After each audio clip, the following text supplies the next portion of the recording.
It doesn't matter if you've given loads of presentations in work or you're great at delivering the odd one-liner when you're out with friends. A wedding speech needs time to prepare. A wedding is a big event with lots of guests coming together to celebrate the big day, so it's only right that you spend some time in honor of that day preparing your speech. The earlier you start with your preparation, the better off you'll be. Even if it feels like the wedding is ages away, you will be amazed at how quickly it rushes up to you and you've lots of other things to do at the same time. Even if you're starting late, you can still make a great impact on the day by following along with the points of this course. First things first, research. There are some basic templates that you can follow for a wedding speech. The structure is more or less the same, but what makes each speech unique is your own personal relationship with the happy couple. Guests are interested in hearing your view on them and the wedding party, and that is ultimately what will make your speech memorable and unique. If you know everyone really well and have lots of interesting backstories, you might be able to jot down all the ideas yourself to act as a starting off point for your speech. But remember, if you think you might offend people, especially some members of the wedding party itself, you're better off not going into details of parties or highly embarrassing stories.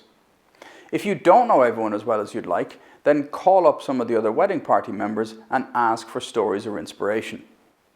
The main people, obviously, to keep happy are the bride and groom. They are the focal point of the day after all, so try to tie in everything to them and their relationship. A good tip here is to know, or at least have an idea of, how many people will be speaking and who they'll be. You should be working from the very beginning to keep your speech to no more than 5 minutes. Imagine if there are 6 people giving speeches: father of the bride, father of the groom, bride, groom, maid of honor, and the best man. And each of those speeches stretch on for 8 or 10 minutes. That's about an hour of guests listening to people drone on and on, no matter how engaging your speech is. I'm sure you've been to weddings where the speeches were too long.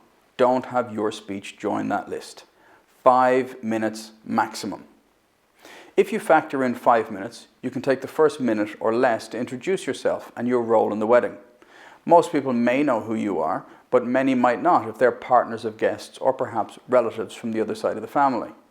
This gives you 4 minutes to tell 1 or 2 anecdotes about the happy couple. Perhaps thank some relevant people and wrap it all up with a happy toast for the bride and groom, so you won't be long hitting your 5 minutes. To start with, get something to write down your ideas. A Google Doc, a Word document, or an old-fashioned pen and paper, whichever you feel most comfortable with. Start brainstorming ideas of what stories you might like to recount. Not the details at this point, just the headers to jog your memory about the story. I have a download sheet of headers that you might want to start your research on in the course details, but here are some general topics to start you thinking. Get some information about the bride and groom, hobbies, personalities, music, or pets, for example. Their past, either their individual pasts, not getting into any sordid specifics here, remember, or their common history. What holidays have they been on? Stories about them growing up. This is especially engaging if they have a similar type of story from their different childhoods.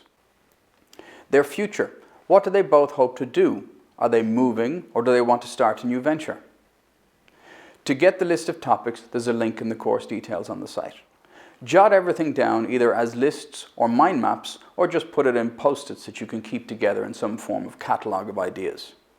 Once you have around 5 stories you think could work, tell them to yourself. Recount the story, ideally out loud or at least in a whisper, as if you were telling the story to someone else without interruption or feedback.